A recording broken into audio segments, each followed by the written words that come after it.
अस्सलाम वालेकुम नाज़रीन, असल बात के साथ मैं हूं अरसलान खोखर। चूँकि आपने देखा आजकल स्मोक हर जानिब फैली है और अभी इस्लामाबाद के बारे में भी खबरें हैं कि यहाँ पर स्मोक इंडेक्स दिखाई दे रहा है, ब्लिंक कर रहा है। ये एक बड़ी ख़तरनाक सिचुएशन है। पेशावर की सूरत हाल इससे अलग नहीं है। लाहौर बड़े लंबे अरसे से दुनिया के आलूदा तरीन शहरों में गर्दाना जाता है। क्या वजह है कि स्मोक का तदारुक उस तरह से हो नहीं पा रहा है? क्या इसकी कोई ख़ास रीज़न है? 2017 में बनाई जाने वाली क्लाइमेट चेंज के हवाले से एक अथॉरिटी थी, लेकिन उसका जिक्र अब कहीं होता हम देख नहीं रहे। क्या वजह है, इस पर भी ज़रा सी बात करेंगे। दूसरी तरफ COP29 आज़रबाईजान के शहर बाकू में इनेकाद हो रहा है। ये बड़ी अहम कॉन्फ्रेंस है, यूनाइटेड नेशंस के ज़ेर साया ये कॉन्फ्रेंस होती है। इससे पहले 2023 में दुबई में हुई और अब ये बाकू आज़रबाईजान में हो रही है। क्लाइमेट चेंज को लेकर पूरी दुनिया बहुत परेशान है। बहुत बड़े बड़े फंड्स होते हैं क्लाइमेट चेंज के हवाले से, दुनिया के वो ममालिक जो मेरा ख्याल है क्लाइमेट की आलूदगी का सबब बन रहे हैं, वो खुद ही इसके लिए बहुत फंडिंग भी कर रहे हैं। और ये बारहा हमारे वज़ीर आज़म भी कह चुके कि जो ममालिक वजूहात बन रहे हैं उनकी वजह से हम इस प्रेशर में हैं कि हमें अब नवंबर का, आप देख लें कि मिड ऑफ नवंबर आ गया, इस्लामाबाद जैसे शहर में उस तरह की सर्दी नहीं पड़ रही। और ये भी बड़ी ख़तरनाक बात है, जैसी रिवायती सर्दी होती थी। फिर हमने पिछली बार ज़रा क्लाइमेट साइंटिस्ट से गुफ्तगू की थी तो उनसे ये हमें पता चला था कि ग्लेशियर्स उस तरह से बर्फ़ नहीं जमा पाए और ग्लेशियर्स के टॉप एरियाज खाली पड़े हैं।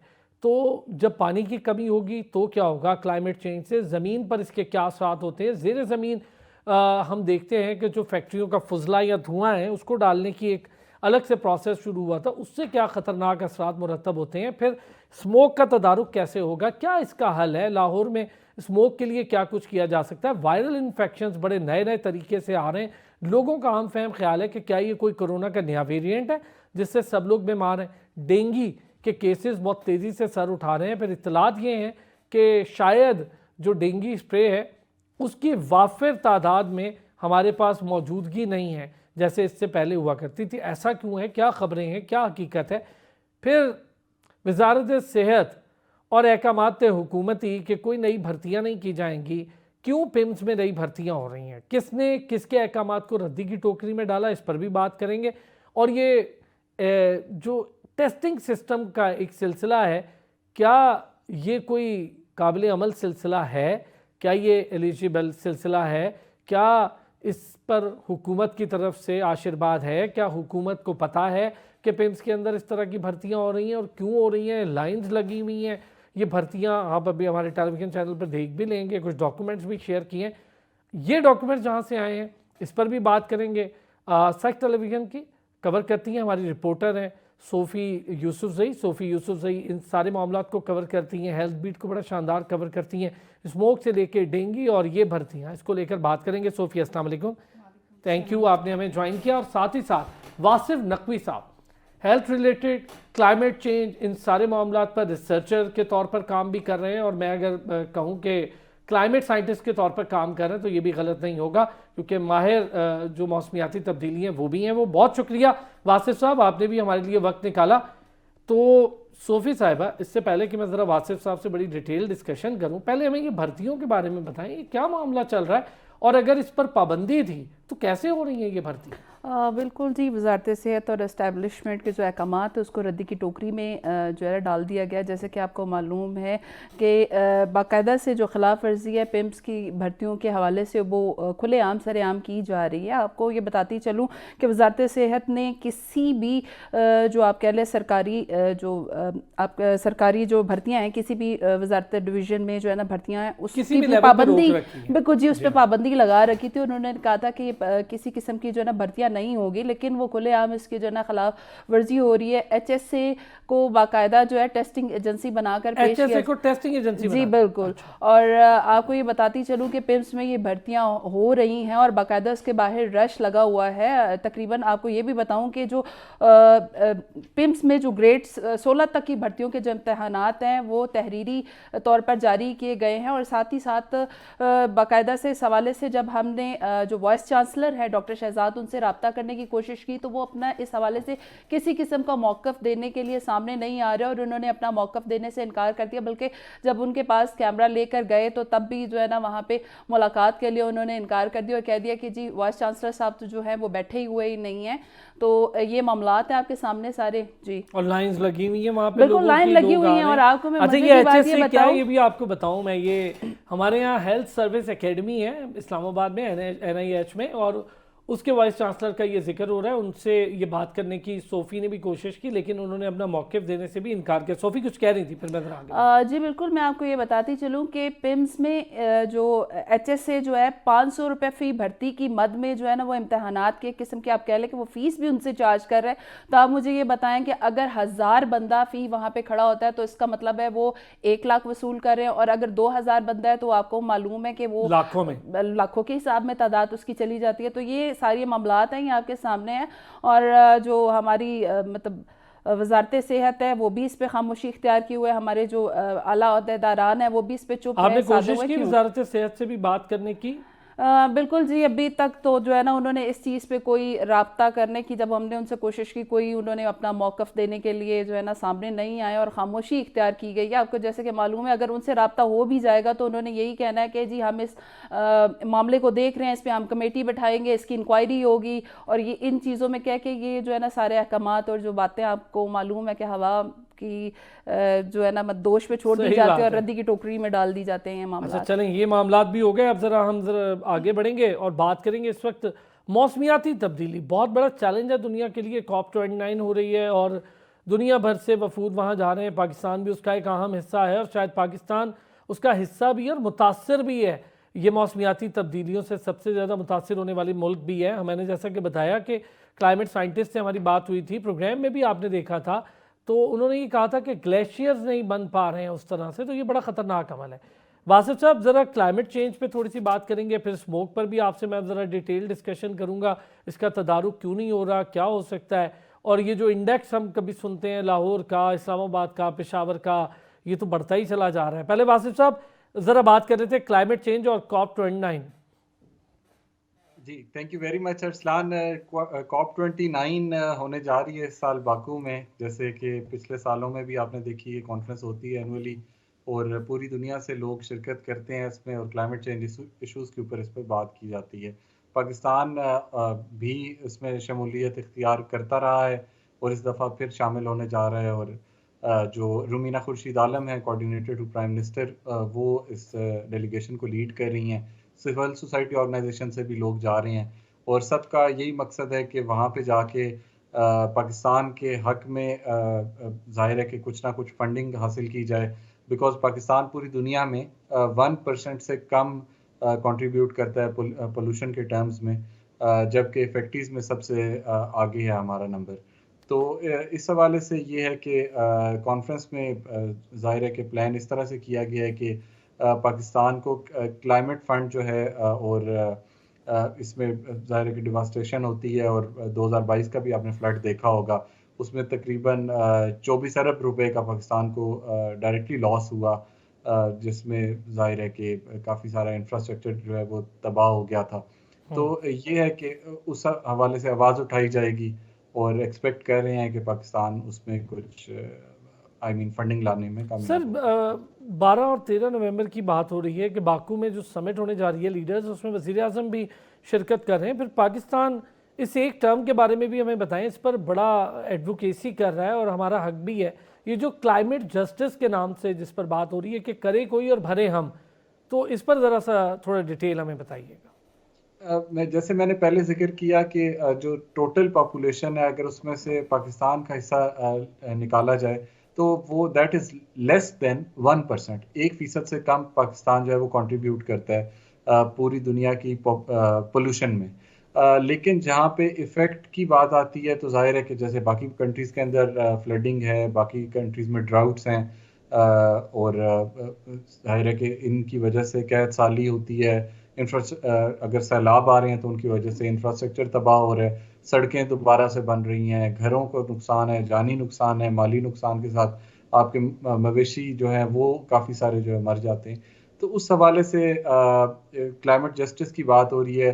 आपने शुरू में जिक्र किया, मैं चाह रहा था कि आप बाद में अगर उसके ऊपर आते हम स्मॉग की तरफ, तो हमारे जो नेबरिंग कंट्रीज हैं उनकी तरफ से भी स्मॉग के अंदर कंट्रीब्यूशन बहुत ज़्यादा है। अच्छा, और मैं उधर का वासिफ साहब, क्योंकि ये बड़ा डिटेल डिस्कशन होगी, क्योंकि स्मोक हमारा बहुत बड़ा मसला बन गया। मैं एक ब्रेक लेता हूँ, वापस आता हूँ। तो जिसका मैंने जिक्र किया, वासिफ साहब भी उस पर बात कर रहे हैं, तो वापस आते हैं, इस पर भी बात करते हैं। ज़रा डेंगी, इसके केसेस भी बड़ी तेज़ी से पाकिस्तान भर में फैल रहे हैं, तो इस पर भी बात करते हैं। वेलकम बैक जी। अच्छा, मैं बात कर रहा था, चूँकि स्मोक की बात भी करेंगे और डेंगी बहुत तेज़ी से सर उठा रहा है, वायरल इन्फेक्शंस हैं। मुझे तो समझ में नहीं आ रहा कि इस वक्त पाकिस्तान की सिचुएशन क्यों एकदम से इतनी वर्स्ट है। मैं बार बार कह रहा हूँ कि बहुत सारी सराउंडिंग कंट्रीज़ हैं पाकिस्तान की, ख़ास तौर पे भारत से भी इस रिलेटेड सिफारतकारी करने या सिफारती लेवल पर बात करने की ज़रूरत है कि भारत स्मोक के तदारुक के लिए इकदाम करें, तब जाके इस खित्ते को स्मोक से बचाया जाएगा। सोफ़ी, ये ज़रा बताइएगा हमें, इसके डेंगू के केसेस बड़े तेज़ी से बढ़ रहे हैं, इसकी क्या सिचुएशन है? और हम पहले देखते थे कि गली गली स्प्रे हो रहा होता था, अब ज़रा कम दिखाई देता है ऐसा। बिल्कुल ऐसा है कि जी सरकारी सतह पर इस बार आपको ये एक बहुत बड़ी बात मैं बताने जा रही हूँ कि सरकारी सतह पर इस बार डेंगू के जो स्प्रे है वो नहीं किए गए, जिसके बायस दूसरा आपको ये भी बताऊँ कि जो बाकायदा से प्रोग्राम किए जाते थे, अवेयरनेस प्रोग्राम करवाए जाते थे और बताया जाता था लोगों को, तो वो अवेयरनेस प्रोग्राम भी नहीं है।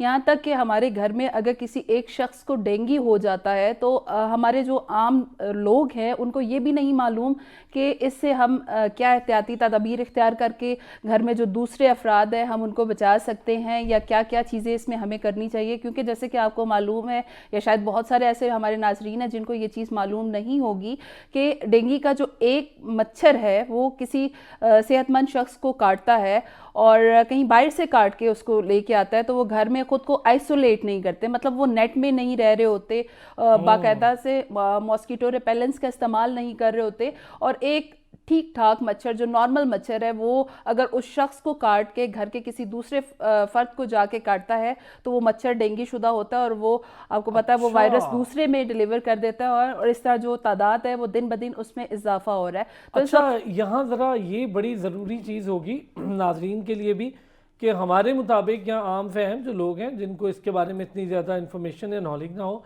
उन्हें लगता है कि जो मच्छर साफ़ पानी में अफजाइश हो रही है और वो डेंगू का मच्छर है, सिर्फ वही डेंगू के फैलाव के सबब है या वजह है। लेकिन यहाँ ऐसा नहीं है। सोफ़ी बता रही हैं कि इस वक्त जो रिसर्च है वो ये बता रही है कि अगर कोई और मच्छर भी, यानी जो डेंगू का मच्छर नहीं है, वो डेंगू शुदा मरीज़ को काटे और किसी और को काट ले, या उसको जो कहते हैं उसकी मॉस्किटो बाइट वो कर ले, तो उससे भी इसका फैलाव है। जी सोफ़ी। जी बिल्कुल, जैसे कि बताया ये चीज़ है, और दूसरा हमारे लोगों में अवेयरनेस नहीं है इस चीज़ की। कोई कहता है कि पपीते के पत्ते खाने से जो है ना ये मामलात सेट हो जाते हैं, कोई कहता है कि आप जो रेगुलर आप मतलब पपीता खाएं तो आप ठीक हो जाएंगे। ये एक वायरस है, आपको मैं बता दूं कि जो एक टाइम टेकिंग है और तकरीबन टाइम लेता है, ये 10 से 12 दिन आप कह लें। बिल्कुल, जो डॉक्टर बताते हैं वो ग़िज़ा बहुत ज़रूरी होती है। उसमें ये होता है कि आपको 2.5 लीटर पानी जो है वो मस्ट पीना है पर डे, और वो आप कॉफ़ी की शक्ल में भी ले सकते हैं, कहवे की शक्ल में भी उसको आप ले सकते हैं, लिक्विड आप जूसेस की शक्ल में भी उसको ले सकते हैं। तो आप जो लिक्विड इनटेक है आपका, उसको बढ़ाएंगे तो आप जल्द से जल्द जो है वो आप हेल्दी है, मतलब सेहतमंद होते जाएंगे। ठीक हो गया। इस पे ज़रा डिटेल और भी बात करूंगा कि इसकी वजह क्या बन रही है कि हम क्यों स्प्रे नहीं इस बार कर पा रहे, कि मैं आपसे पूछता हूँ। ज़रा वासिफ साहब, स्मोक पर आप बात करना चाह रहे थे, मैं भी चाह रहा था। मैंने सोचा ज़रा क्लाइमेट चेंज पे डिटेल बात उस पर चलें, हम कर ही लेते हैं, आगे भी कर लेते हैं। लेकिन स्मोक बहुत बड़ा मसला बन गया, ख़ास तौर पे लाहौर का था। आज तो इस्लामाबाद में भी कोई 200+ इंडेक्स शो हो रहा है स्मोक का, और पेशावर में 100+ इंडेक्स शो हो रहा है स्मोक का। तो इसका मतलब है कि स्मोक का दायरा कार फैल रहा है। बिल्कुल सही कह रहे हैं। स्मोक जो है बेसिकली ये स्मोक और ज़ाहिर है कि आजकल फॉग भी पड़ रही है, तो दोनों का जो मिक्सचर है और ये डेंस हो जाता है जब आपका एयर को जो आपकी एयर है वो थिक हो जाती है, तो ये उसका एक उसका आउटकम है। और इसमें यूजली आपने देखा होगा कि स्मोक जो है वो उसको आप स्मेल भी कर सकते हैं, even you can taste it, और बड़ा बिटर किस्म का, एक खट्टा किस्म का टेस्ट आता है, कड़वा सा। और ये लंग्स के लिए और बहुत ज़्यादा ख़तरनाक है, रिस्पायरेटरी जो बाकी डिजीज़ हैं इससे जन्म लेती हैं। लाहौर का जो इंडेक्स है वो आपने जाहिर है कि उसको देखा भी होगा कि 1000 एयर क्वालिटी इंडेक्स बेसिकली ये होता है कि 50 तक जो है वो उसका लेवल बड़ा सेफ है। 50 से ऊपर 300 तक जो है वो मिड लेवल है और 300 से ऊपर डेंजरस हो जाता है। तो ये हमारा जो लाहौर का एयर क्वालिटी इंडेक्स है दैट इज अराउंड 1000 के करीब चल रहा है। लाइकवाइज अगर आप बॉर्डर अक्रॉस द बॉर्डर देखें तो न्यू दिल्ली का भी काफ़ी जाहिर है वो थिक एयर क्वालिटी इंडेक्स आ रहा है और उनका भी काफ़ी डेंस माहौल चल रहा है। इसकी जो रीज़न है वो बेसिकली जो एयर पोल्यूटेंट्स हैं, जिस तरह पाकिस्तान के केस में मोटरसाइकिलों का धुआं है, भट्ठे चल रहे हैं ईंटें बनाने वाले, कुछ फैक्ट्रीज हैं जिनका कोल बर्न हो रहा है, उसकी वजह से ये बढ़ रहा है। इन सारी चीज़ों और दूसरी जो सबसे बड़ा इसका रीज़न है वो जो हमारी हार्वेस्टिंग है, जो क्रॉप हार्वेस्टिंग है, उसके बाद जल्दी से जल्दी होती है कि हम अगली फसल लगाएं। उस फसल को लगाने के लिए सबसे आसान तरीका ये होता है कि जो बकियात उसके बच जाते हैं उसको जला दें, और वो जलाने से तकरीबन जो स्टडीज शो कर रही हैं दोनों कंट्रीज के मिला के 15,500 से 18,500 खेत हैं जिनको जलाया गया है और उससे ये स्मोक जो है वो अच्छा, ये वासिफ साहब आपने चले इसका जिक्र कर दिया है। ये जो हम अक्टूबर के बाद से दिसंबर तक का ये पीरियड देखते हैं जनरली, और फिर जनवरी में जाके कुछ क्लियर होना शुरू होता है, लेकिन अक्टूबर से दिसंबर बहुत हार्ड पीरियड होता है स्मोक को लेकर। इसी में धान की फसल भारत में बहुत ज़्यादा जलाई जाती है और बड़ी तादाद में हज़ारों सैकड़ों एकड़ पे खड़ी फसलें जब ख़त्म होती हैं तो उनको जलाया जाता है। उसका इम्पैक्ट कितना आ रहा है पाकिस्तान पे? पाकिस्तान के अंदर जो अपना हमारा फुजला आप कह लें या जो ये धुआं है वो इतना ज़्यादा नहीं है जितना हमें इंडिया की तरफ से हवा के साथ उड़ के लाहौर के ऊपर आ रहा है। उसमें उनके पास जो एग्री लैंड है वो भी ज़्यादा है, और इसके ऊपर जो हमारी चीफ मिनिस्टर पंजाब हैं मरीम नवाज शरीफ, उन्होंने भी एक लेटर जो है वो लिखने का इंदिया दिया है कि हम काउंटर पार्ट्स को उधर लिखते हैं कि वो उसके ऊपर क्लाइमेट जस्टिस की आपने बात की कि क्लाइमेट जस्टिस को मद्देनज़र रखते हुए दोनों को कोलैबोरेटिव एफर्ट्स करनी चाहिए और हम दोनों मिलके, लेकिन उनकी साइड से अभी तक ये कहा गया है कि हमें अभी इस तरह का कोई लेटर रिसीव नहीं है, बिकॉज इन्होंने अभी सिर्फ एक ख्वाहिश जाहिर की है कि हम इस तरह का एक ख़त लिखने जा रहे हैं उनको। तो अगर ये कोलैबोरेटिव एफर्ट्स हों तो दोनों साइडों से, और अगर इसके ऊपर सीरियसनेस का इजहार किया जाए, जो कि मुझे अपनी साइड पे तो नज़र आता है कि लाहौर हाई कोर्ट ने ऑर्डर भी दिया है कि काफ़ी सारे जो पार्क्स हैं उनको क्लोज़ किया, बच्चों के स्कूल बंद किए, 17 तक उन्होंने एक स्मार्ट या ग्रीन लॉकडाउन की टर्म यूज़ की है कि उसको हम इम्प्लीमेंट करने जा रहे हैं। सो कोशिश की जा रही है ताकि जो गाड़ियों का धुआं एटलीस्ट कम कम्यूटेशन होगी तो धुआं कम इखराज होगा उसका।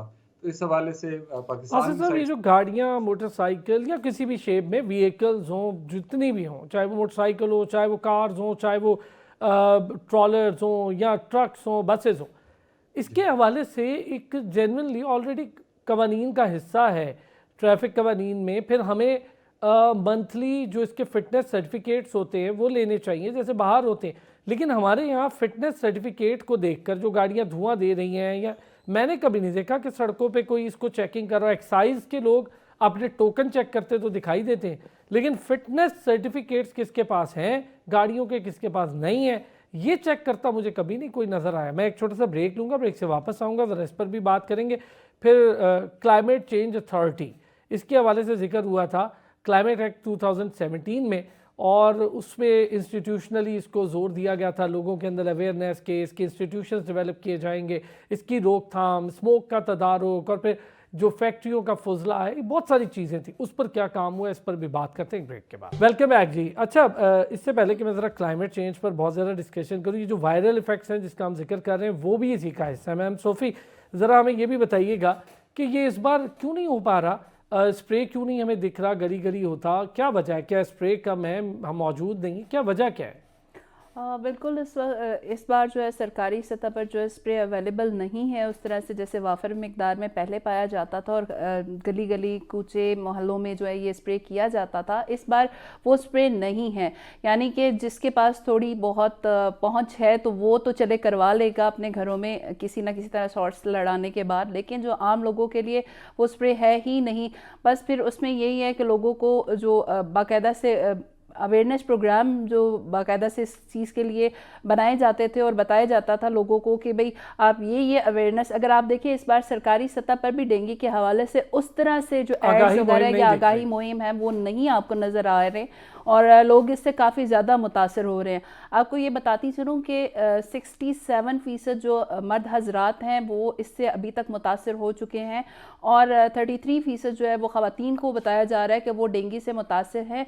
और साथ ही साथ आपको ये भी मैं बताऊं कि सरकारी सतह पर तो चले इस चीज़ का ये तो वो लोगों की जो है डेली बेसिस पे तकरीबन 62-82 केसेस जो है वो रजिस्टर्ड हो रहे हैं और ये वो केसेस हैं जो कि हॉस्पिटल में आके रजिस्टर्ड हो रहे हैं। जो प्राइवेट लेवल पे हॉस्पिटल जा रहे हैं या घरों की हद तक ही जो मतलब रह रहे हैं वो नहीं जा रहे, खुद सेल्फ रेमेडी कर लेते हैं, दवाइयाँ ले लेते हैं, सेल्फ मेडिकेशन होती है, तो वो तादाद तो अभी जो है रजिस्टर्ड ही नहीं हो रही। तो आप खुद देखें कि इस बार डेंगू के जो केसेस हैं वो दिन ब दिन बढ़ रहे हैं और इस पर अभी तक वजारत सेहत की जानिब से कोई ऐसा इकदाम नहीं लिया गया। हाँ ये है कि डेली बेसिस पे DHO की जानिब से एक रिपोर्ट आ जाती है, वो कहते हैं कि जी इतने केस जो है ना आज इस्लामाबाद के देही इलाकों में रजिस्टर्ड हुए हैं, इतने केसेस जो है वो शहरी इलाकों में जो है रजिस्टर्ड हुए हैं और उनके लिए बस बेड मुख्तस किए गए हैं हॉस्पिटल। लेकिन उनका ये काम बनता है कि बाकायदा से जो स्प्रे है वो आम लोगों तक पहुंचाए और वो स्प्रे करवाए जाए ताकि लोग उससे बच सके। आगाही मुहिम जो है जो दी और इसको जाए बड़ी तेजी से फटाफट बुनियादों पर शुरू करना होगा क्योंकि देखिए बच्चों ने स्कूल जाना है, अभी तक स्कूल की छुट्टियां नहीं हुई, स्मोक एक तरफ है, बच्चों को उसका भी खतरे का सामना है। आज तो इस्लामाबाद की मैं सुन के हालत बड़ा परेशान हो गया हूँ। वासिफ साहब हम जिक्र कर रहे थे इन्हीं चीज़ों का, ये बताएं ये जो स्मोक के तदारुक के लिए मसनूई बारिशें इनका जिक्र, फिर क्लाइमेट चेंज अथॉरिटी का 2017 में हमने नारा सुना, समझते हैं इस पर कोई काम हुआ है, कोई ऐसी चीज़ जो हम प्रैक्टिकल बुनियादों पर देख सकें? जी अरसान, मैं तो ज़ाहिर है आप लोगों के तवस्सुत से ये चीज़ें हम तक पहुंचती हैं और मैं देख रहा था कि ये एक प्लान है कि अभी इस्लामाबाद और रावलपिंडी के अंदर आर्टिफिशियल रेंस के लिए वो कुछ इक़दाम किए जा रहे हैं जिसके अंदर ज़ाहिर है कि वो एक हवाई जहाज़ के थ्रू वो एक एलिमेंट है जो कि उसके ऊपर डालते हैं तो उससे वो बारिश हो जाती है, बट उसकी कॉस्ट काफ़ी ज़्यादा है और वो काफ़ी प्लानिंग के थ्रू करना पड़ता है हुकूमतों को। तो अभी उसकी कोशिश तो की जा रही है लेकिन एज ऑफ नाउ तो कुछ नहीं हुआ। अच्छा वासिफ साहब, ये जो COP29 है इसको अगर हम ज़रा मद्देनज़र रखें, दुनिया भर में ख़तरनाक तरीके से क्लाइमेट चेंज हो रहा है तो इसके तो बड़े भारी भारी फंड्स होते हैं, इन फंड्स का इस्तेमाल कैसे होता है? दुनिया में वो ममालिक जो इसकी बड़ी वजह हैं जैसे कार्बन एमिशन वाले ममालिक हैं, तो उनके लिए क्या कोई अलग पॉलिसी है और हमारे लिए कुछ और पॉलिसी है? पॉलिसीज़ तो सबके लिए सेम होती हैं, पॉलिसीज़ के अंदर तो इतनी डेविएशन नहीं होती, लेकिन हमारा अलमिया ये है कि हमारे पास चूँकि गवर्नमेंट स्टेबल नहीं रहती कभी भी और पॉलिसीज़ उस हिसाब से जो इंटरनल पॉलिसीज़ हैं पाकिस्तान की वो चेंज होती रहती हैं, तो प्रायोरिटीज़ आई मीन क्लाइमेट को हमने कभी भी प्रायोरिटी सब्जेक्ट नहीं रखा, जिसका नुकसान हमें हेल्थ बर्डन पे भी आता है ज़ाहिर है और बाकी जो नुकसानात फिज़िकल इंफ्रास्ट्रक्चर को होते हैं वो तो है ही हैं। तो जो फ़ंड हम लेने में कामयाब हो भी जाते हैं उसका इस्तेमाल जो है वो हम सही तरह से नहीं कर पाए अब तक। मैं ज़ाती तौर पे समझता हूँ कि अगर पॉलिटिकल स्टेबिलिटी हो तो उसके बाद हम इस सब्जेक्ट को सर ये बताएं, मरकज़ी हुकूमत और सूबों में क्या हम आंगी पाई जाती है इसको लेकर? कराची की सूरत हाल अगर मैं देखूं तो कंक्रीट का जंगल बन चुका है, इस्लामाबाद में भी सोसाइटीज़ की भरमार हो रही है, जंगल काट काट कर सोसाइटीज़ बन रही हैं। ये सारी चीज़ों पर बहुत ज़्यादा काम करने की ज़रूरत है। दरख्तों की हालत, कई दरख्त ऐसे हैं जो अब शायद अपनी उम्र पूरी कर चुके हैं और उसकी जगह नए दरख्त लगाने की ज़रूरत है। इन चीज़ों पर काम होने की ज़रूरत है। ये कुछ जो है 18th अमेंडमेंट के बाद आपको पता है कि कुछ सब्जेक्ट जो थे वो डिसॉल्व होकर प्रोविंसेस को चले गए, बट अनफॉर्चुनेटली पाकिस्तान का एक अलमिया ये भी है कि हम मिल के काम नहीं करना चाहते। तो प्रोविंसेस और जो फेडरल हैं दोनों एक पेज पर नहीं है। रिसेंट मीटिंग के अंदर जो है कोऑर्डिनेटर टू प्राइम मिनिस्टर जो है रुमीना खुर्शीद आलम, उन्होंने इस बात का इजहार किया है कि जो पंजाब जो है वो चूँकि सेम पार्टी से हैं तो शायद पंजाब जो है उनके साथ कोलैबोरेट कर रहा है और काम करने के लिए तैयार है, जबकि बाकी सूबे जो हैं उनके अंदर ऐसी कोई इंटेंट पाई नहीं जाती। अब प्रॉब्लम इससे बड़ा ये है कि जाहिर है कि पाकिस्तान एक एग्रीकल्चरल कंट्री है, तो अगर हम जो स्मोक खेतों के फजले से जनरेट होता है उसके लिए हम प्रोविंसेस को कंट्रोल नहीं कर सकते, तो हम फेडरल सतह के ऊपर जाहिर है कि इस बात की एश्योरेंस नहीं दे सकते कि ये हम इसको इन्फोर्स करने के अंदर कामयाब सर होंगे ये या नहीं। बताएं, ये तमाम लोग जो फेडरल मिनिस्टर्स हैं या हेल्थ मिनिस्टर की बात कर लें, वो जब कॉप में जाते हैं वापस आते हैं तो उसका क्या इम्पैक्ट आता है, हमें क्या फ़ायदा होता है? एक तो हमारी रिप्रेजेंटेशन हो जाती है, दूसरा फ़ायदा मुझे गिनवाना मुश्किल हो रहा है क्योंकि हम वापस जब आते हैं तो वहाँ की मीटिंग्स का यहाँ पे इम्प्लीमेंटेशन नज़र नहीं आ रही। हम मीटिंग मिनट शेयर कर देते हैं लेकिन वो किताब का हिस्सा बन के अलमारियों के अंदर या उनके दराजों के अंदर चले जाते हैं और अगली कॉप की तैयारी शुरू हो जाती है, कौन से अफसरान हैं जो नेक्स्ट कॉप अटेंड कर रहे होंगे। सो इसलिए मुझे इम्प्लीमेंटेशन साइड जो है वो काफ़ी वीक नज़र आती है। हम नॉलेज तो इकट्ठा कर लेते हैं, हम रिप्रेजेंट भी अच्छा कर लेते हैं, लेकिन जहाँ पे बात आती है पॉलिसी इम्प्लीमेंटेशन की, वहाँ पे हमारी गवर्नमेंट जो है वो काफ़ी वीक एंड पर है। कुछ चीज़ें ऐसी हैं जिस पर अभी भी बहुत ज़्यादा डिटेल डिस्कशन या डिबेट की हमें बहुत ज़रूरत है, ख़ास तौर पे क्लाइमेट को लेकर। ये बहुत सीरियस इशू है, हमारे जितने पॉलिटिकल इश्यूज़ हैं, हमारे जितने कानूनी मामलात हैं, दीगर मामलात हैं, उससे भी ज़्यादा ज़रूरी ये है क्योंकि ये इंसानी जान के लिए डायरेक्ट अमल दखल है इस मामले का। बहुत शुक्रिया वासिम नकवी साहब, सोफ़ी यूसुफ़ज़ई, बहुत शुक्रिया आपका। अब तक मैंने कोशिश की कि ज़रा पता करें कि जब कोई बड़े बड़े फंड्स पूरी दुनिया में इसके लिए मुख्तस किए जाते हैं, कॉप हो रही है, दीगर क्लाइमेट चेंज की कॉन्फ्रेंसेज हो रही हैं, उसके बाद वो फंड्स जाते कहाँ हैं, अगर सूबों तक मुंतकिल होते हैं, सूबे क्या करते हैं? कराची में दरख्त लगाने के लिए सिंध गवर्नमेंट का रोल भी, बाकी गवर्नमेंट्स का रोल भी, अब तो केपी की भी बात हो रही है। तो ये जो दरख्त काट दिए जाते हैं इस पर FIR दर्ज होती है, कितनी की FIR दर्ज हो रही हैं? मुझे इसके बारे में कोई ख़ास नॉलेज नहीं है कि कितनी की FIR दर्ज हो जाती होंगी, क्योंकि मैंने शायद बहुत ही कम देखा हो कि FIR दर्ज हो रही है। हमारी जो रिपोर्टर है ना सोफ़ी, वो मुझे पहले ही कह रही है कोई FIR दर्ज नहीं होती। तो इस पर हमने कोशिश की कि आज बात करें, चूँकि ये क्लाइमेट चेंज या मौसमियाती तब्दीली या फिर इससे पैदा होने वाले वायरल और दीगर असरात जो ख़राबी पैदा कर रहे हैं, स्मोक और दीगर, ये मेरी और आपकी जान और हमारे आने वाली नस्लों, हमारे बच्चों की जानों के लिए सबसे ज़्यादा ख़तरनाक है। इस पर काम करने की सबसे ज़्यादा ज़रूरत है। कल फिर होती है आपसे मुलाकात, अपना ख्याल रखिएगा।